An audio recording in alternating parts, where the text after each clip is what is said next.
You're now watching Winter Nightwolf Live, a Cliff Dive production.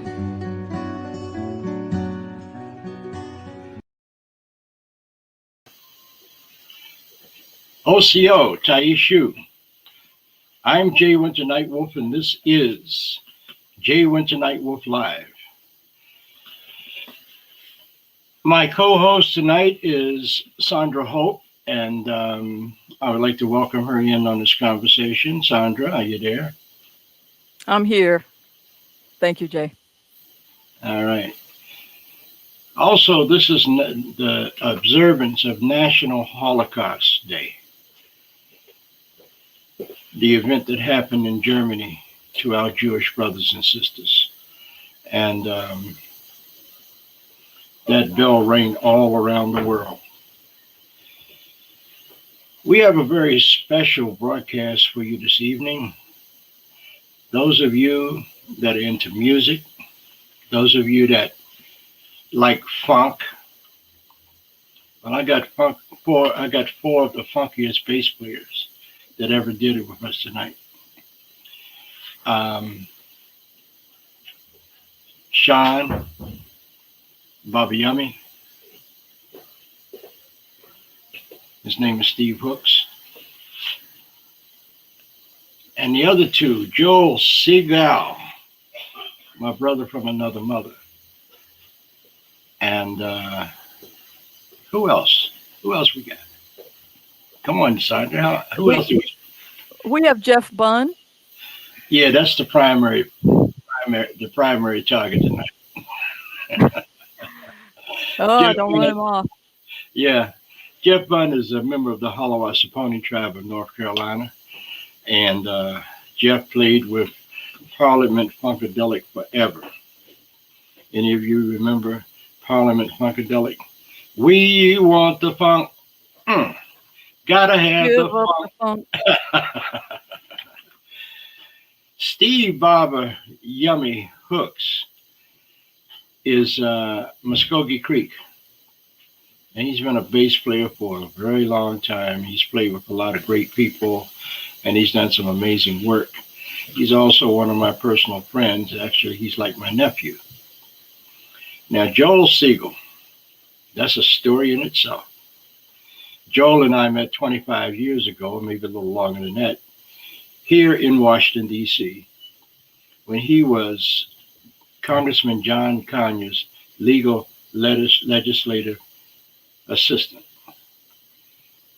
And Joel and I had a conversation back then, and he says, Jay, let me ask you a question. I said, okay. He said, you're Native American.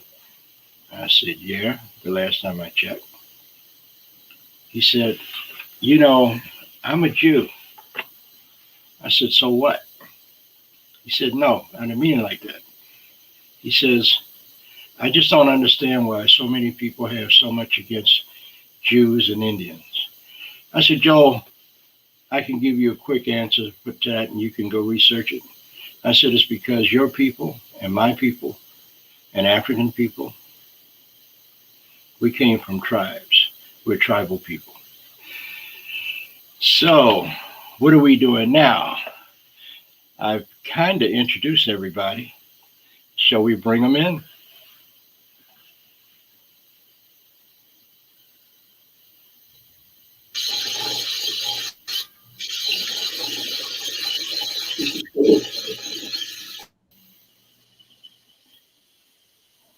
Oh, I forgot about Shawn. Shawn looks just like one of my cousins.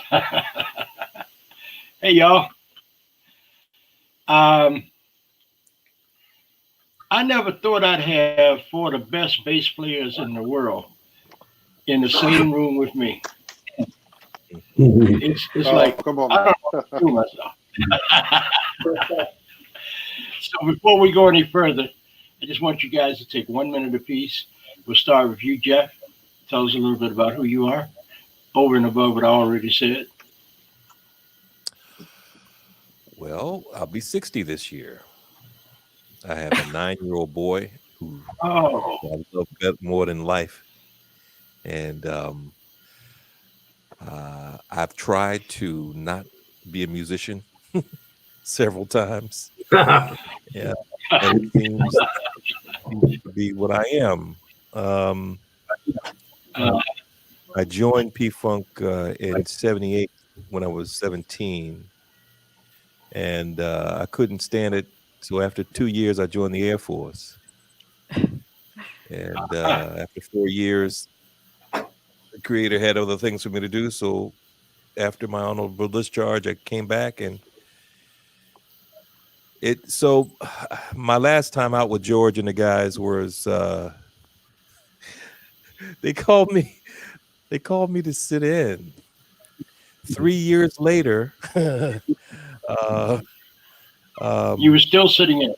Yeah, I was still so you know, we joke in the band about, you know, the band being like Hotel California.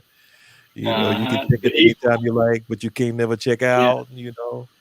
And yeah. And joke like it's the mafia, you know, it's not nothing that you can ever really leave. You know? But, so okay. It's family. It's family. Okay, thanks a lot. Thanks a lot. Now let me go to the next guy. The spotlight is on. Shawn, how you doing today, bro? Hi, everybody. Good, very good. Thank you. How are you, brother? All right. Hey. How's everybody? So, Shawn, do me a favor. Tell us a little bit about you. Yeah. Besides you being Leslie's best man. Yeah, right. She's the better half.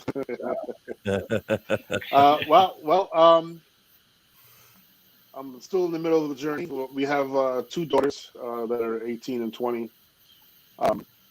The youngest one is also a musician. I've been playing bass for a little while now. I started out as a jazz saxophonist, and just kind of always had a love for string instruments, but just kind of gravitated back to it after college, and never had any formal lessons on the bass or guitar. Self-taught, so I'm still learning. Well, we're all still learning, no matter what. And I too tried to leave once, and my beautiful wife told me no, that I'm getting back on stage again. Didn't really have a choice. And I'm still there. Well, you know, your wife is like my niece, and she don't let me do anything either, you know, so I guess the best way to survive is you never argue with your woman. I'm telling you, don't do that. Never. Okay. Yeah, but we're still hard-headed, though. I still do it from time to time, so I haven't learned my lesson yet. I know you're hard-headed like me. Okay, now let's go to my brother from another mother, Joel Segal. Hey Jay, first of all, I'm honored to be in the company of virtuoso bass players. Normally, I'm on calls with members of Congress or political activists. So I've never had an opportunity to talk about my bass player solo in my career. Let's see. I started playing the bass when I was 17. I heard Stanley Clarke. Yeah, that is not normally what I look like. I heard Stanley Clarke. I was reading a book called Man-Child in the Promised Land by Claude Brown, which was about an African-American kid who got caught up in the look at that picture. Got caught up in the juvenile delinquent system, and he meets this lawyer who mentors him. And for whatever reason, what Stanley Clarke was playing on Where Have I Known You Before, Return to Forever, it hit me like a thunderbolt. And I was kind of a nerd academic. I played basketball in high school. I loved music. And I just started taking lessons, had a great teacher. And by about my second year, I started playing in clubs, and I just loved it. And I studied under Rusty Holloway. He was Dizzy Gillespie's bass player. He taught me classical and jazz, and that really really helped me a lot. And then I played in bands in college, and I decided that I wanted to do it, you know, professionally. So I did it for about 4 years on the road. I played funk, mainly African American bands, top 40, and then I became a recording artist and a studio musician. And I'm in a band right now, and I'll never stop playing. I play upright as well, and you know, I'm just so glad that I became a musician. It just changed my life, you know. That's great. Okay, now I'm gonna ask you, how old are you now, Joe? 99. No, I'm gonna not invite you when I see you. I'm how old are you now? 61. You're 68. Playing better than I ever have at 61. Okay. The next one is my good friend and artist, Steve Yumi Hooks. All right. You there? Greetings all. Yeah, I like they said, I'm Yummy Steve Hooks. I like all of you. This musical journey has been incredible. I've been playing music like all my life, literally. I think I got my first little guitar when I was like maybe 15 months old or something, you know? And and I really started with the bass. It was my brother who was playing bass, and at the time I was maybe about I was probably about 8 or 9, and my brother only had 3 strings on this bass. So I actually learned how to play on a 3-string bass, you know.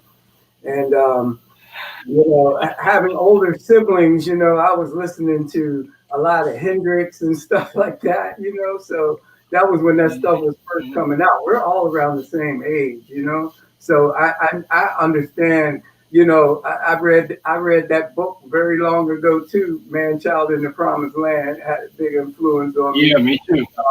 You know, some of us share even, you know, just knowing some of the same people.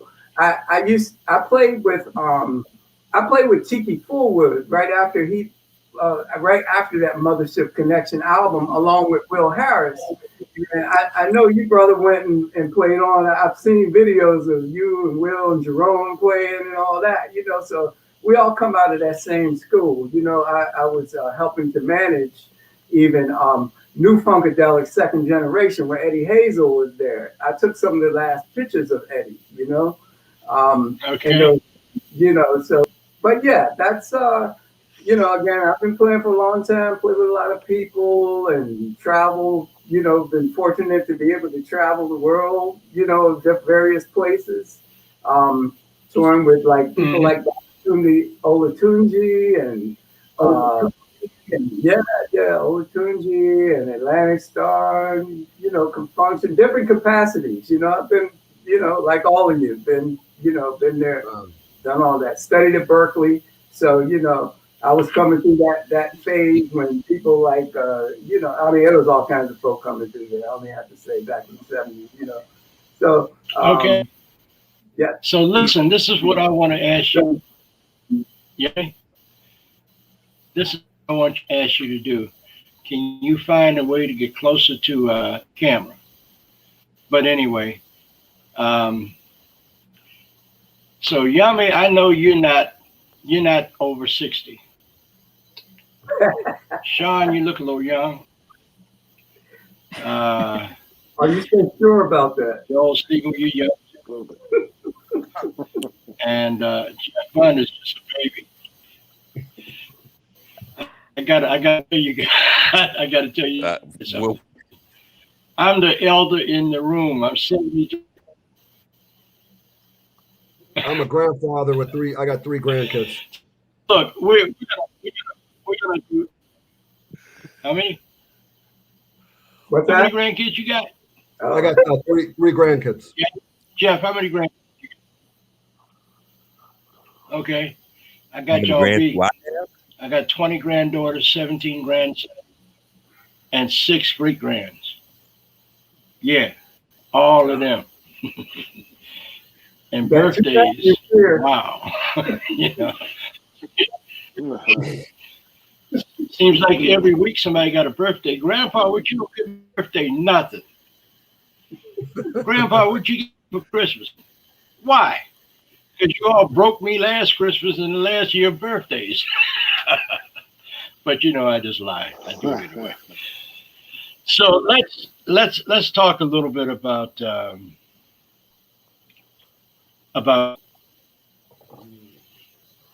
what was it that brought you to the bass, Joel Segal? What was it that brought you to the bass? I would say the low tone, the funk. I used to come home from school and put on the Brothers Johnson, and I loved Louis Johnson, and I used to dance in the mirror. I used to do the robot, and then I really started digging Soul Train. I dug Soul Train, you know, and I would watch these bass players doing choreography and plus the nastiness of a pluck and a thump. I loved that sound, and I loved Alfonso Johnson Weather Report. So I loved the fretless bass. I just felt like it expressed a part of me that I was, not able to express through sports or conversation. But really, I just wanted to play to a Stanley Clarke album, and that's it. I hear you, Jeff. Yeah. What really brought you to the bass? It was a journey, I guess. My dad played trombone, and so my first instrument was I guess it would be trombone, drums, piano, trumpet. I was playing guitar. I had a little band. I started playing guitar, and someone stole my guitar, and my sister Winnie suggested that I go to this gig to listen to this bass player named Michael Taylor, and that was it. Michael Taylor for this band in Baltimore, Nick called the Grand Jury, and Michael all that. Tower and sing at the same time, and it was just crazy. So it's in Michael, and fortunately he took me under his wing and brought me along. So it was wow.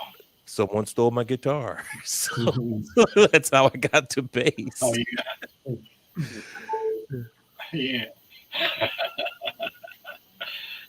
Okay, so let's see. Yeah, I'm calling you by your Shawn Tootsie Cox. What was it that got you to the bass?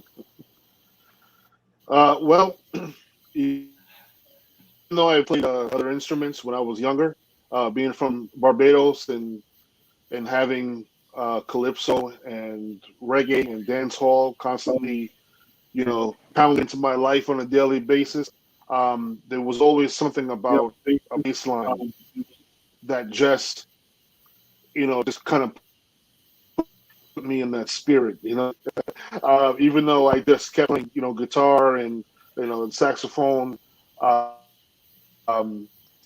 After college, where I decided with a few buddies of mine, actually start a band, where I was, we started having issues, and one day we just decided, you know what, since we wanted to go our own ways, we said, let's just do one more show. Okay. Everyone agreed to do the last show except for the bass player. So I said, well, why don't I play bass? And I could play the roots of, just play the roots of the chords and kind of find my way around, and we'll get a friend of ours from another band to sing for the last show. And a gentleman named Kevin Scandato was in the audience, and he was already a friend at the time, but he came up to me and said, I didn't know that you could play bass. I said, yeah, I do. He said, well, you know what? Two of the bands that I managed are both looking for bass players, and they're doing great things, and I want you to come try out. for one of them. And I did, and that's it. And All from right. that day on, I said, you know what, I guess I'm a bass player, and I just stuck to it and stuck to the grind and just kept going. You know, I just recently found out that you're Bayesian. I got cousins that are Taino that are in Barbados. So, you know, this is just a blend here tonight. Uh, And let me tell you about Yummy. Yummy is Muskogee Creek, right? Yeah, And his people are from Oklahoma. Yeah, and Yummy in that language means sunshine bringer. See, I listened to what your wife told me. And he's got a wonderful wife. As a matter of fact, I performed their wedding ceremony for them. How long, Yummy? 10, 12 years ago? It's been about 12 years now. Yeah. How long you been married, Yummy? That's been it, about 12 years, headed towards 13. Absolutely. Yeah, absolutely. Okay, so now I'm really gonna pop your bubble now. Do you know who this guy is? Who his uncle is? Any of you guys ever heard of an actor by the name of Robert Hooks? Played in Trouble Man. Yeah. Yeah. Yeah. Yeah. That's Robert Hooks' nephew sitting right there. And your uncle is a friend of mine too. Okay, Yummy. So how did you find your way to the bass? You play flute and everything else. How did you get to the bass? Yeah, I play several instruments, probably like many of you. And I guess coming from, I come from a family of artists. My father played guitar and sang. My mother was a model, a singer, and dancer. You know, professional dancer.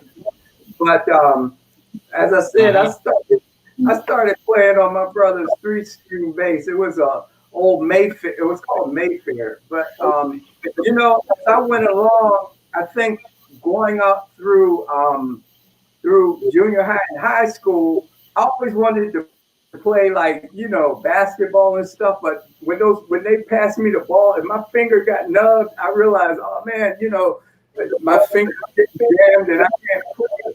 So I had to make that choice. Am I going to play, or am I going to, you know, play ball or whatever? So I stuck with the music because it's always been there, you know. I've always played, like I said, when I had my guitar when I was little, if somebody came to the house, I'd run and grab it and start playing, you know, do my little concert in the living room, like, so to speak. But, you know, so as it went along, like I said, as you're saying, I mentioned, I heard someone else saying they joined P-Funk at 17. I was about 17 when I connected with Tiki Fullwood, you know, and that just, you know, I went on to Berkeley. And one thing I realized, and I must say I'm honored to be here with all of you, you know, all of you bass players, man. When I was at Berkeley, there was like a billion guitars, a zillion basses, a trillion drummers, you know, it was just musicians, man, you know. And Steve Vai was right down the hall from me during that time, you know. Frank Zappa used to come and audition. So we were, you know, everybody was coming through. Weather Report, you know, that was a real musical community. And you know, it just opened, I just gravitated with the bass, you know, gates were open, you know, and so goes the story, you know. We all know that. Okay, Jeff, let me ask you something. Okay. Jeff, yes, sir. Parliament had an affinity towards ancient civilizations, biblical archaeology, Afrofuturism, and you name it. How did that fit into the scheme of things that you were doing? Wow, so it's actually pretty natural if you look back into what we were doing with George and the Mothership and clones of Dr. Funkenstein, and you look back into the cuneiform from Sumeria, and you start seeing some connections and with those types of ideas. Just a blanket statement, you know, that whole idea of biblical archaeology and ancient texts and things like that. My personal opinion. I mean, is as fascinating as it is to me. I've come to realize that it's not something that I can really comprehend. You know, because you know these were people that different perspectives, different times, different realities, and so. But with something George and I one day we were waiting for a flight, and he and I were talking, and I mentioned to him that my father had turned me on to the book Chariots of the Gods, and when I was right around puberty, and the Nazca lines and all that kind of stuff, and he said, you know, that's where he was coming from when he did the Mothership Connection and Clones of Dr. Funkenstein. So it's really fascinating how, you know, when I was 10 years old, groove into Can You Get to That, and not having any idea of anything about music or funkadelic, and then to actually become part of the organization. You know, me and my brother, we like to say God got yours, you know. So you get involved in something that maybe, like I say, you know, I try to get away from for so many times, and it's just, if it's for you, it's for you. So that's right. Okay, so Tootsie, Shawn, Yes. you play with a metal rock, but yeah, and most of those members are classically trained.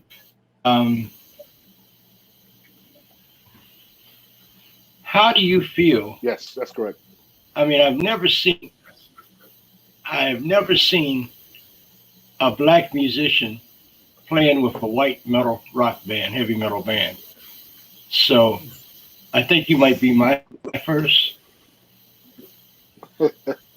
So what do you got to say about that? I tell you this, they got to be bad for you to play with them. But go ahead. Yeah. Well, first of all, let me say that these three guys are very, very good musicians. Very good, very good, very good. Probably one of the best that I've ever played with, in any type of band, of any type of music. But you know what? I had the same exact sentiment that you just had. When I was in high school, I grew up in a black neighborhood, but it was an all white school. So everyone pretty much listened to, you know, rap, R&B, the stuff that they say that I'm supposed to listen to at that age, you know. And I remember the day. I remember where I was when a kid named Mike Lejean came up to me with a Sony Walkman on. And we're talking about music. And I said to him, "Man, get that stuff out of here." I said, "Black people don't play music, don't play rock. Black people don't play metal." I said, "I'll get that stuff out of here." So he came backstage. He said, "I remember what you said to me yesterday." He put the headphones on my head, and the first song that he played off that tape was "Fire" by Jimmy, and I changed my life forever. Personality, color, Everyday Sunshine by Fishbone. He said, "These are all black people." I said, "Get the hell out of here." I said, I had to go home and, you know, do some homework. I was like, "Wow, really?" Yeah. And that completely, you know, changed my life forever. You know, Kind of blew your mind. It's interesting because when you, oh yeah, and it's interesting because when I'm at a gig and I'm playing, there are a lot of minorities that play this type of music. So if they're at the club, it's normal. So the people who are in the crowd, Right. to them, it's normal. But if I'm at the supermarket and strike a conversation about music, and I tell people that I'm a bass player, automatically R&B, you know, funk, reggae rolls off their tongues and smile, and then I go, okay, here's where the conversation changes a little bit, you know. You know, but it's different. It's different. Depends on which part of the world I'm in. Yeah, it is different. Yeah. We appear to be having some Wi-Fi problems with the audio, but we're gonna work our way through it. And Joel Segal, before I bring my co-host in, Joel, my question to you is Michael Jackson's "We Are the World." You played on that, didn't you? No, I was very close. I did work with Quincy Jones on some political stuff, but no, the production that I did was with Bono and Alicia Keys. We did Marvin Gaye's "What's Going On" to do a tribute on Global AIDS. We raised like $1 million on MTV, and I was just fortunate to bring Bono in by. Anytime I said Representative John Conyers and the Black Caucus want you to work on global AIDS, it made my job easier. And when we brought in Bono, you know, his people called me up the next day. We did a big press conference with him, and they said, "How can we help?" And I said, "Let's do like a We Are the World, but to global AIDS, and the rest is history." Our people were flown to Dublin, and we did the record. It raised $1 million, and we were able to pay organizers. But he prayed with George W. Bush in the White House, and that's how we got global AIDS. By the way, I just want to tell you that, you know, that's what I used to do for a living, right there. that was me at age 22 playing funk in a Music Man bass. That's when you had black hair. That's when you had black hair. Well, I actually had hair, but when you play, I'm sure all these other bass players, when you play top 40 night after night after night, and you got to learn, you know, 40 tunes a week, it just turned me into a much better bass player. So when Brother Shawn is saying, I play heavy metal, when you play top 40, you got to play every kind of music there is, or you're not going to eat. Everything. And what I learned how to do was just groove. And people forget that rock and roll was invented by black people. If it grooves, and all y'all bass players know, you got to play with the kick drum. And I learned, I used to play in Atlanta, and I played with this incredible band that played with Gil Scott-Heron. And I was all in the Stanley Clark, and they, I'm not going to curse right now, but this guy said, you ain't going to be playing No, you can't do that. Stanley Clark. And my band, you got to play in the pocket. And I said, I reached in my pocket.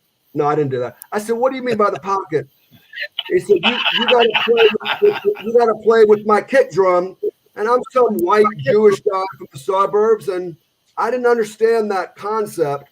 And age 21, that's when I became a professional bass player, when I learned how to play with the kick drum and lock into it. And that's when I made money and learned how to be a bassist. I learned how to play with drummers and then listen to all the other musicians. Okay. I got one quick question, Jeff, and then go to some. Where state are you living in now? Jeff, what state do you live in? Oh, I'm currently in Virginia. So, Joel, he's too far from you. You live in Atlanta. All right. Okay.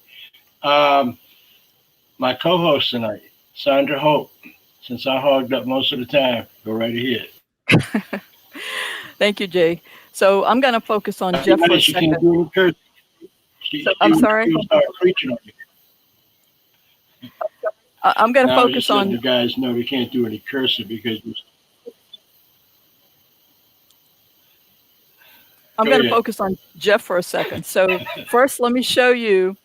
If you can see this. Ooh. This is my vinyl. These are my vinyls that I bought back in the 70s. So I've got this one. And I've got this one. Oh, I remember that. And it's interesting, if you see this, this was my 70s album when I was living in Warren County, Halawa Saponi tribe. And I've got names of people that I was friends with. And if you can't see it, it's small, but right here on the Star Child, I've got the name of Gary Green written.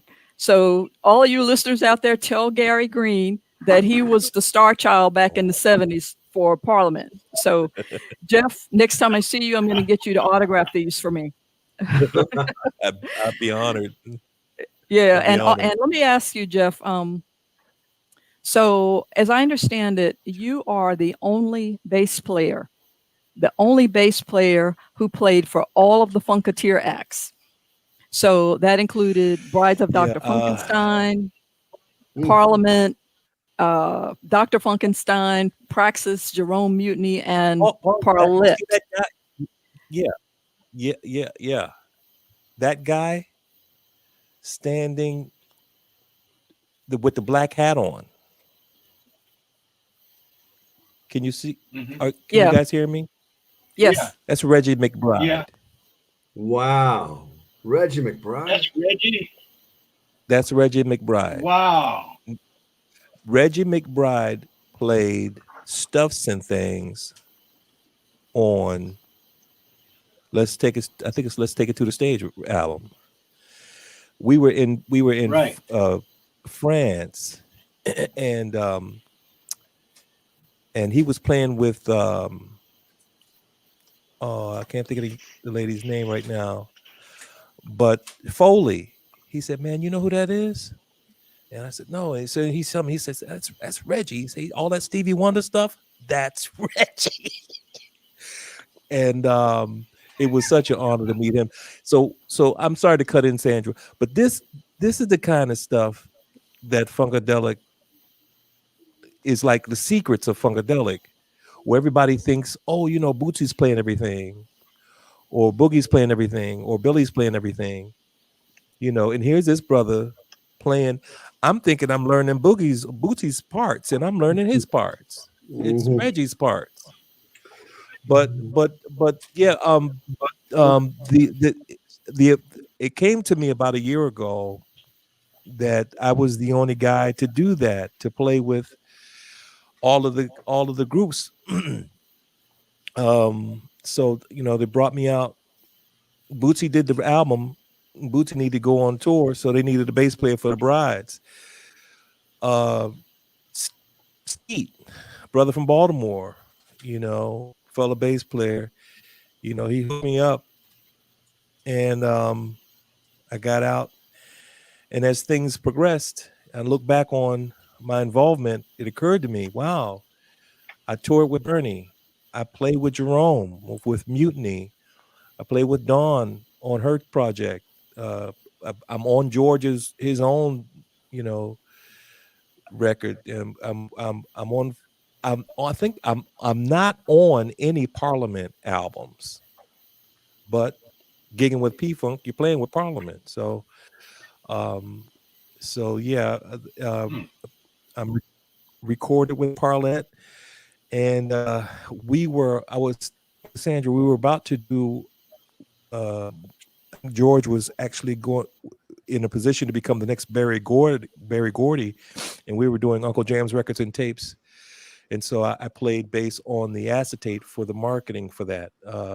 P is the Funk, and so yeah, after I pulled back and looked at my involvement with the organization, because I mean, you got some bad bass players in there, man. You got Boogie and Skeet and Lige and Jerome and Jimmy Ali, the Ali brothers, and I mean Billy Bass. But I'll say out of the grace of God, I was able to be able to work with all of those guys. Here's something that's really special for me. My dream actually was to play for Bootsy, when he was releasing the Horny Horns were going out to do their thing, and I'm thinking, well, I'll play for the Horny Horns. As it turned out, when I went out, the Horny Horns were actually backing up the brides, so I got to play with the Horny Horns. So I'm really thankful for how the way things worked out. When I first went out, it was Mace. Fred was leaving. And then he was going to play with Count Basie. But I played with Maceo and Rick and Kush. Kush was like my dad. We were very close. The drum, Frankie Cash and Razor Sharp, the rubber band. So here's another, by the way, leading up to tonight. The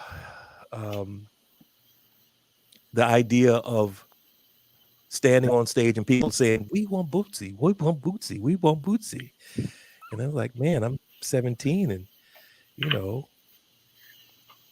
I got to bring it because they want Bootsy." So my thinking is, make everybody proud.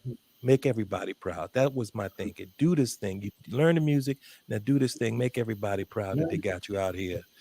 But yeah, it rattles your knees when they yelling, "We want Bootsy" in your face. Bootsy's the man. Imagine. Wow. Those are fighting words, right? Yeah, Bootsy's man. I love Bootsy, man, and it's funny, Joel. You were playing Stanley Clarke, man, and looking back on the body of work, Stanley, Bootsy, Larry Graham. I mean, another brother. Just how did they do that? I mean, really?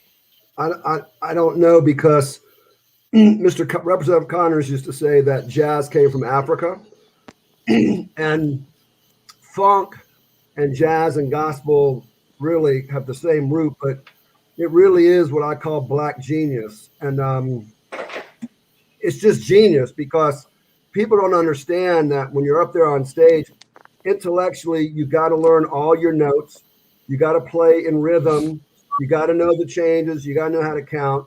But for a lot of these, like Stanley Clarke, who studied classical and jazz, I just think that if Mozart came into a bass player's body, or Tchaikovsky, it's Stanley Clarke, because every time I hear his music, I want to cry. It's like from the heavens, And Bootsy, God Almighty, what a funky genius of a guy, and I'm with you. Yeah. Looks like we keep losing Shawn. Okay. Yeah. Let me jump Shawn, in for a second.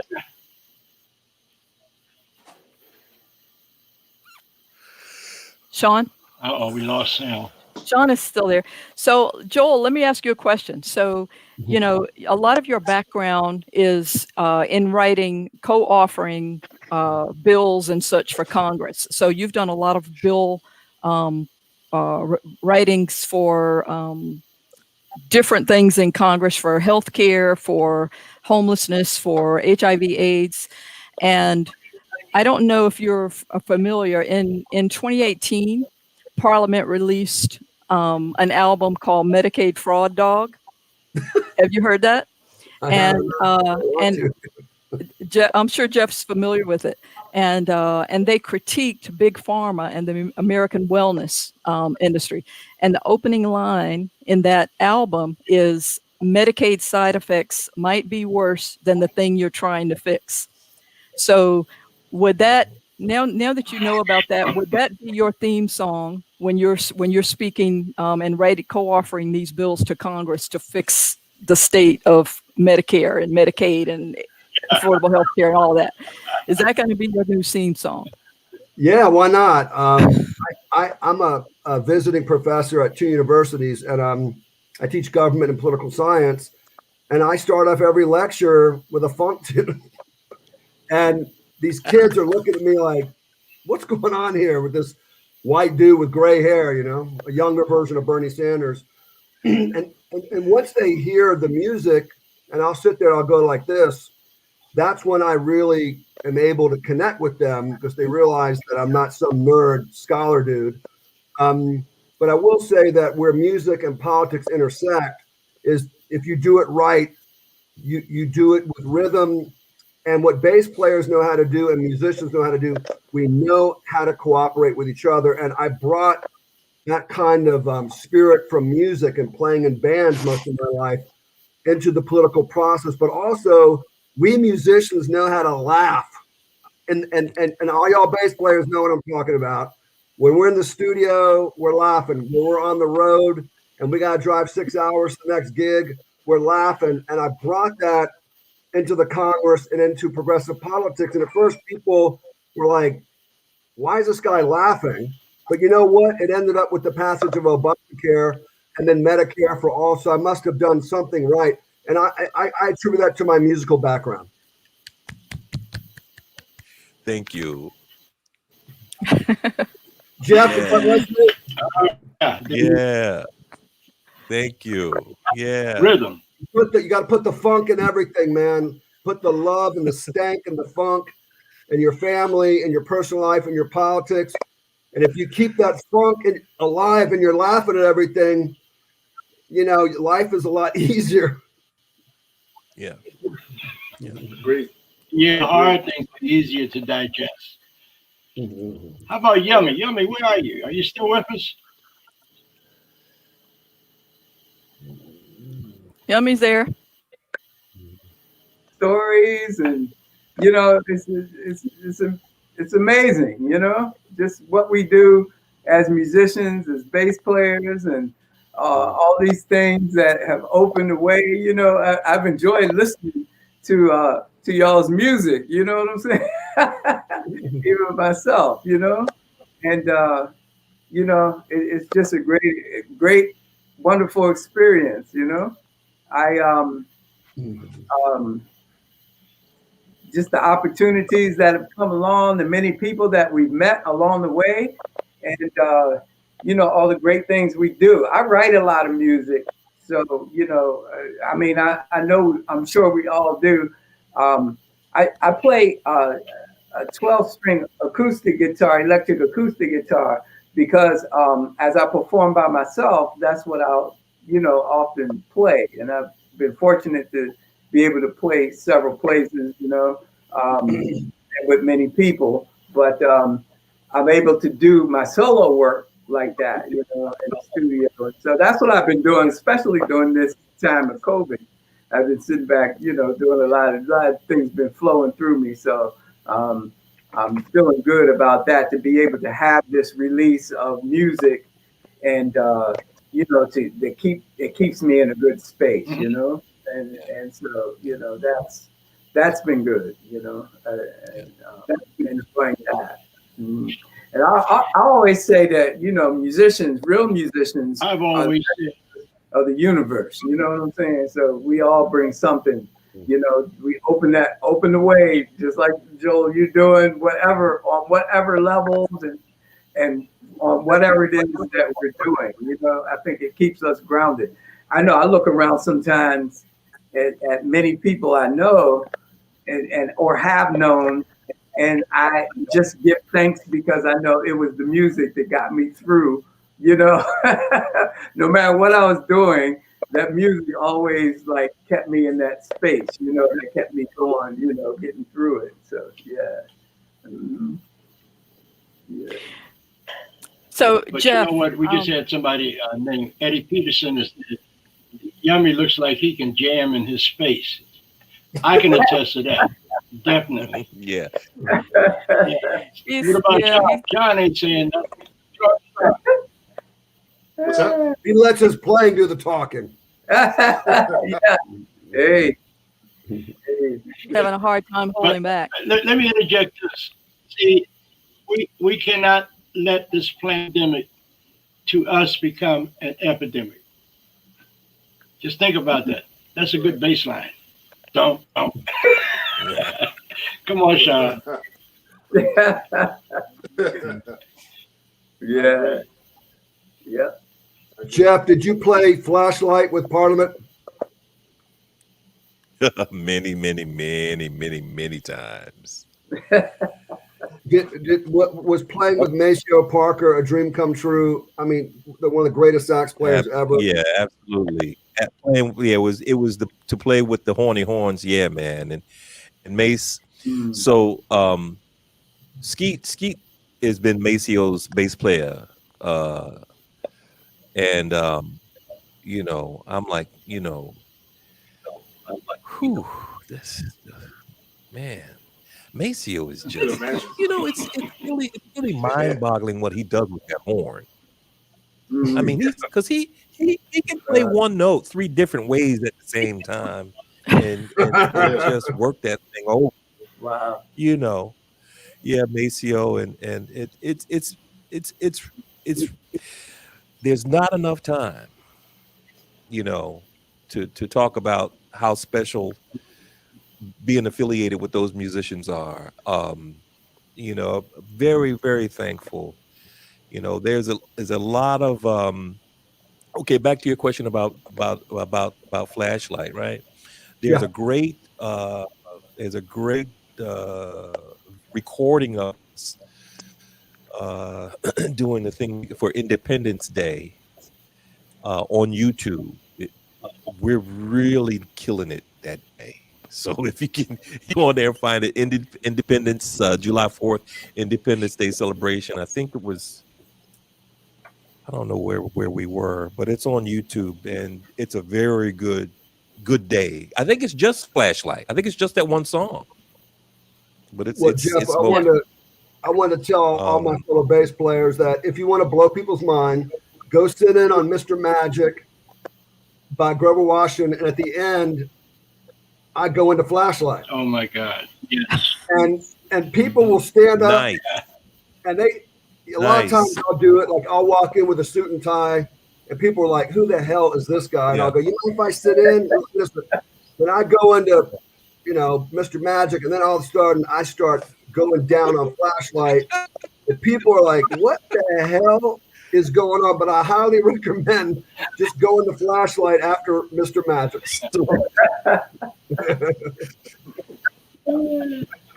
Okay, Sandra. I think Shawn, from what let Shawn get a couple of words. Yeah. No, listen, I'm just soaking this all in. I mean, you guys have a lot of. I know. I was watching you. Good things. I'm just sitting here in awe and shock. Just soaking it all in. And just as you're speaking, I'm picturing and these musicians on stage performing with you guys, and just visualizing everything that I'm hearing, and it's just truly amazing, completely amazing. And it's definitely a pleasure to be here with all of you. When they not Cold Field House, but I can't think of the name of the place. They tore it down. The big concert place when Ship Connection was released, and George Clinton came down in that big flying saucer. Oh man, I thought I had died and gone to heaven. And then the other tune that really got me was, "Why does the dog always chase the cat?" It must be the dog. Anybody remember that? And don't forget Mark Adams of Slave. Mark Adams of Slave, one of the best bass players ever to play the funk, right? Remember Slide? Mm-hmm. Yeah. I remember I heard Slide. I think I was about 18 or 19. I stopped my car and I was like, what is that? And he's gone. But for every great bass player that I've ever heard, like on the album. Whenever I played in Los Angeles, or I could have played in Knoxville, Tennessee, there'd be some bass player playing his butt off, playing the funk that you'll never hear of. And I know all my fellow bass players, you know what I'm talking about. Oh, You know, yeah. when I was young, I used to go up to them. They were African American, and I'd say, "Can you please show me what you're doing? Because I can't figure it out." And one of those guys was named Tyrone Brunson, who wrote the Smurf. And I was at Levin's Music, and he goes, "Can you play the Smurf?" I said, "I don't understand the Smurf." He says, "Your thumb has to play in between the strings." And one thing about bass players, we cooperate. We want to improve each other. I never met a bass player that said, "No, Joel, I don't want to show you that lick because you're going to be better than me." I just wish the human race could cooperate and have the brotherhood and sisterhood that we bass players have. That's right. Okay, can everybody see this? Let's time out. We're going to have a part 2 of this in the near future because this has been a lot of fun. And for thank you, Sandra, very much for being an intricate part of this. And Jeff, man, I finally got to see you again after all these years. And I can't wait to meet Shawn because he's becoming one of my favorite people too. Yummy, you know you and I, we go way back. Yeah. And Joel Segal. Thank You know, so I love much. you, man. You're my brother. I love you too, Jay. You got me Okay. through a lot of So stuff. I got And it. Sandra. Yeah. It was my honor so to do much, that to everyone. help you, brother. Sandra, A couple yeah, of I quick love things. you too, Sandra. I can't get my. Oh, thank you. For sure. Is that My Halawasaponi peeps. and Thank you. So Jay, and we can I- can't forget one. I'm sorry, go ahead. Quickly, Me? I said we can't forget one very important person. Her name is Leslie Fry, and Leslie Fry is Shawn's wife, and she's Yep. my niece now. So thank you so much. Love you, baby. There she is. And she's coming up on a new show, a new Look at there. series Look at coming out as well. She's gonna be in a new series that's coming out. I forget the name of it, but she's an actor. Active.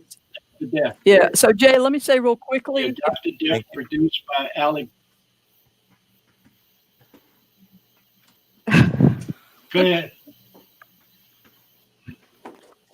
Come on, I'm listening, Sandra. Okay. So I just want to say Back real there grooving. She's back there grooving.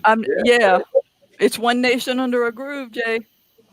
So just but quickly, I just want to give a shout out, Smoke and Prayers. One nation under the groove. Get down for the funk of it. So let me just say real quickly that I want to give a shout out to Donna Richardson and her daughters Melina and Maya. If you remember, they were on the radio show a little while back, and that was after a horrific accident from a hit and run tractor trailer. A lot of medical issues from that. And just earlier this week,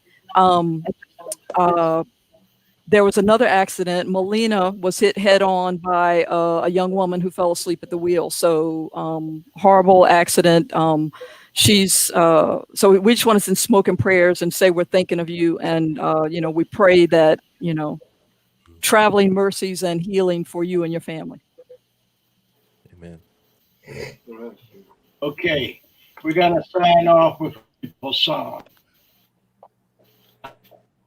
Everybody, song. Are you ready? 1, 2, 3. We want the funk. The funk. Gotta have the funk. The funk. Oh, We want the need the funk. gotta have Gotta have that funk.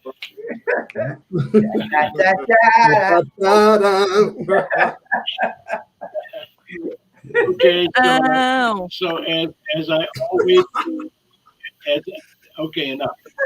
Cut. As I always do, I would like to sign off with letting all of you know that it's not about the color of your skin or the color of your eyes or the texture of your hair. It's not about that deity that you pray to and call God. Do you know what it's really all about, human family? It's all about how you treat my heart. So until next time, Danada, Goai, Wado. I'll talk to you all. I love all of you.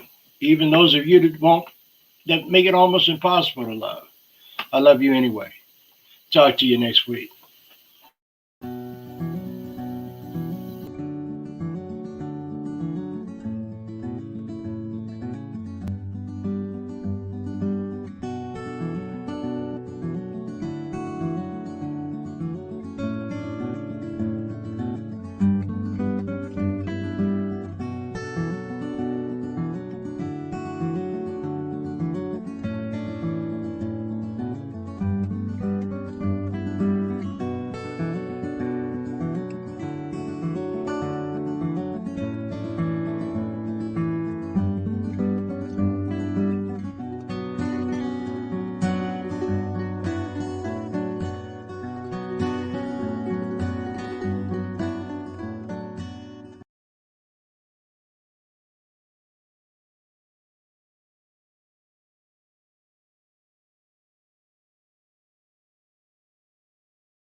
Hey, everybody.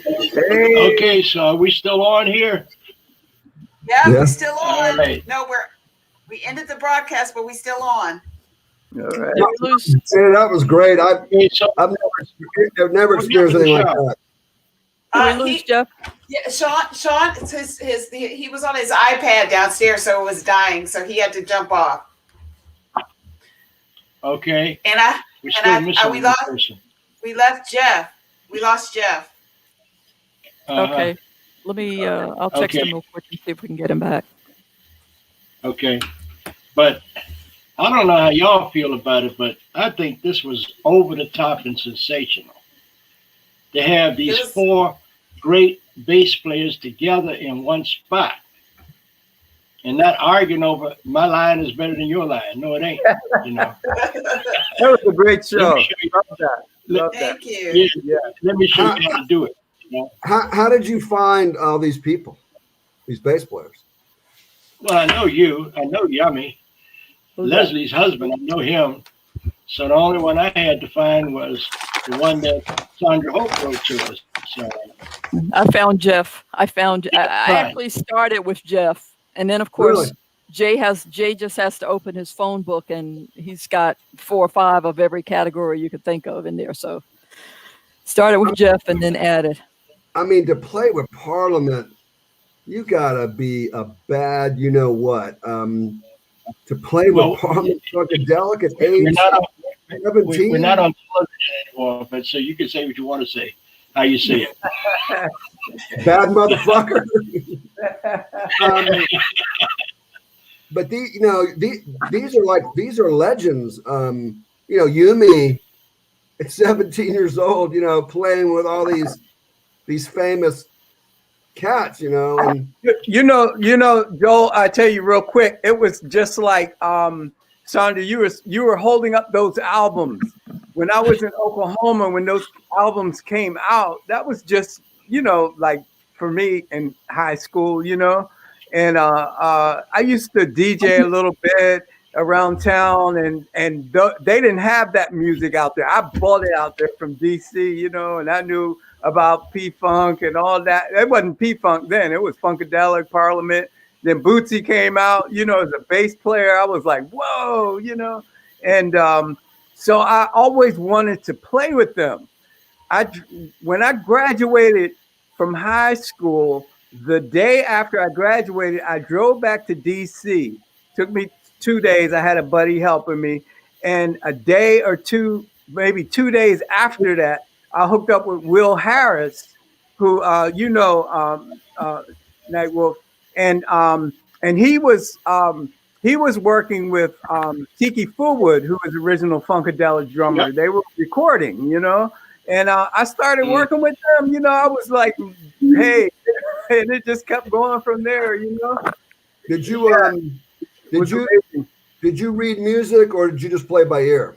I played by ear, but then I studied up at Berkeley, and I wanted to get some other stuff. So it helped with my writing, arranging, ear training, all that stuff, you know. But I read, but I still play by ear more than you know. It's just natural, you know. That's natural way. I just did. Hey, Joe. Go ahead, Jay. Go ahead, Jay. You should have seen him last week over at my house. My nephew, Ian, you know, he went and bought himself a 5-string bass. And I said, Ian, why did you buy a 5-string bass and you got a 4-string bass and you can't play it? Yes, Shawn. Yumi was sitting down with his brand new 5-string bass. And I was going, Yumi went somewhere. I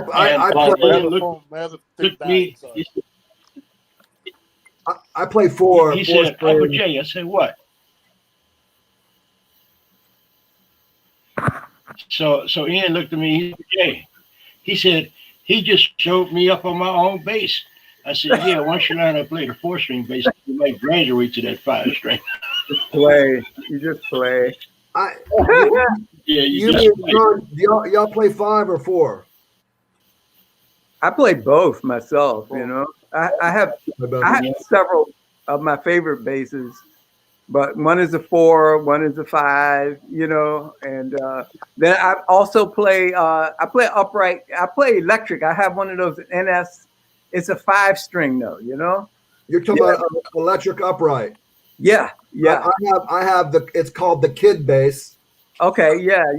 Electric upright, and I wanted that Stanley Clarke upright sound. Right. But it took me a long time it was like playing another instrument, you know, because you don't have the fret lines, right? Right. I was gonna ask Shawn and Yumi, what are the nastiest basses, electric basses that you've ever played? Like, what do you think are the best basses that you guys play? It would have to be that Ernie Ball Music Man. Yeah. Nasty, isn't it? Yeah. Do you like it because when you play that note, that bass goes and rattles through your body, and you feel so connected to the instrument? You become the bass, like you are the bass, because it goes right through you and it cuts through all the other instruments. That's why I love the Music Man. When I was playing live, you know, I could hear my notes, but it was that bottom that just pulls in.